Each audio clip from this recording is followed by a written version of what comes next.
नमस्कार, मी पंजाब टेक। आज आहे 6 ऑक्टोबर 2024। आजपासून परत सर्व शेतकऱ्यांना अंदाज देत आहे, कारण की सर्व शेतकऱ्याचं सोयाबीन काढू चालू आहे। विदर्भातल्या शेतकऱ्याचं चालू आहे, मराठवाड्यातल्या सर्व शेतकऱ्याचं सोयाबीन काढू। म्हणून सर्व शेतकऱ्याला सांगतो की तुम्ही 9 तारखेच्या आत तुम्ही तुमचं सोयाबीन काढा, मशीननं काढा, नसता वळे लावून झाकून ठेवा। कारण की 9 ऑक्टोबर ते 14 ऑक्टोबर दरम्यान राज्यात दररोज भाग बदलत पाऊस पडणार आहे। म्हणून हा अंदाज लक्षात घ्यायचा। सर्व शेतकऱ्याला सांगू इच्छितो की राज्यामध्ये हा पाऊस जवळ आता सांगायचं झालं तर जवळपास तो म्हणजे सातारा, सांगली, सोलापूर या भागातून सुरुवात होणार आहे। म्हणून हा अंदाज लक्षात घ्यायचा। पण सर्व शेतकऱ्याला सांगू इच्छितो की राज्यामध्ये मराठवाडा, पश्चिम महाराष्ट्रामध्ये हे पाऊस म्हणजे सुरुवात होणार आहे। म्हणून हे अंदाज लक्षात म्हणजे सातारा, सांगली, पुणे, त्याच्यानंतर मुंबई। तर आता हे परतीचा पाऊस मुंबईकरांना देखील एकदा झोडपून जाणार आहे।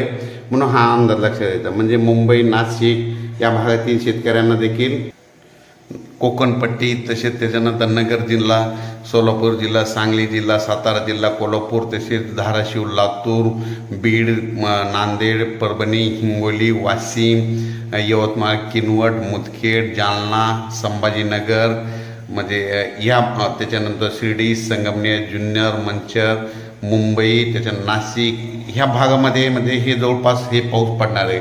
आणि सांगायचं झालं तर हा पाऊस फक्त विदर्भाकडे म्हणजे सांगायचं विदर्भामध्ये अमरावती, अकोला, वर्धा, नागपूर, भंडारा या भागामध्ये जरा कमी प्रमाण असणार आहे। म्हणून हा अंदाज लक्षात घ्यायचा।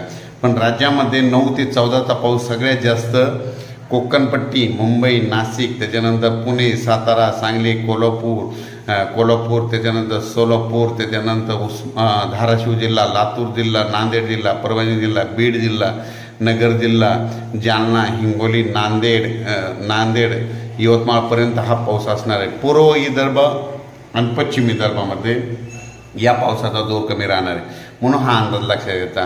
कारण की राज्यामध्ये सर्व शेतकऱ्याचे, विदर्भातल्या शेतकऱ्याचं सोयाबीन काढणी चालू आहे। तर तुम्ही काय करा, 9 तारखेपर्यंत तुम्ही तुमच्या सोयाबीन काढा, वळ्या लावा आणि झाकून ठेवा। विदर्भातल्या शेतकऱ्यांनी देखील 9 तारखेपर्यंत तुम्ही काय करा, सुड्या लावा, वाटल्यास ताडपत्री झाकून घ्या। कारण की तुमच्या तिकडं 11, 12, 13च्या दरम्यान तुमच्या भागाकडे देखील पाऊस येणार आहे। म्हणून हा अंदाज लक्षात घ्यायचा। पण राज्यात सगळ्यात जास्त पाऊस म्हणजे मुंबई, पुणे, नाशिक, कोकणपट्टी, त्याच्यानंतर सातारा, सांगली, सोलापूर, कोल्हापूर, धाराशिव, त्याच्यानंतर नगर जिल्हा, बीड, जामखेड, पाटोदा, त्याच्यानंतर दोंड, त्याच्यानंतर लातूर, बीड, परभणी, नांदेड या भागाकडे जरा जास्त प्रमाण राहणार आहे। म्हणून हा अंदाज लक्षात घ्यायचा। आज आहे 6 ऑक्टोबर। आज 6, 7 आणि 8 ऑक्टोबर दरम्यान राज्यामध्ये सातारा, सांगली, सोलापूर, धाराशिव तिकडल्या भागाकडे पाऊस सुरू होणार आहे। म्हणून हा अंदाज लक्षात घ्यायचा। पण राज्यात सर्व शेतकऱ्याला सांगू इच्छितो 9 तारखेपासून त्या पावसाची थोडी व्याप्ती वाढत जाणार आहे। म्हणून हा अंदाज लक्षात घ्यायचा। आता हा परतीचा पाऊस आहे, आणखीन 2 पाऊस पडतील आणि हे शेवटचा पाऊस मात्र जाता जाता जोरात पडणार आहे। म्हणून हा अंदाज लक्षात घ्यायचा। म्हणजे परतीचा पाऊस राज्यामध्ये जोरात समाधानकारक पडून जाणार आहे।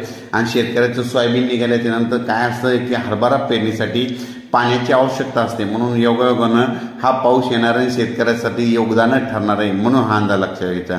आणि परत शेतकऱ्याला सांगू इच्छितो की तुम्ही चना करत असतात, चना पेरणी करत असताना माझी सर्वांना विनंती की तुम्ही काय करायचं, बियाणे करत असताना 1 एकर 2 एकर याविषयी एकदा प्रयोग करून बघा। कारण की वर्षी आम्ही तसा प्रयोग करतो।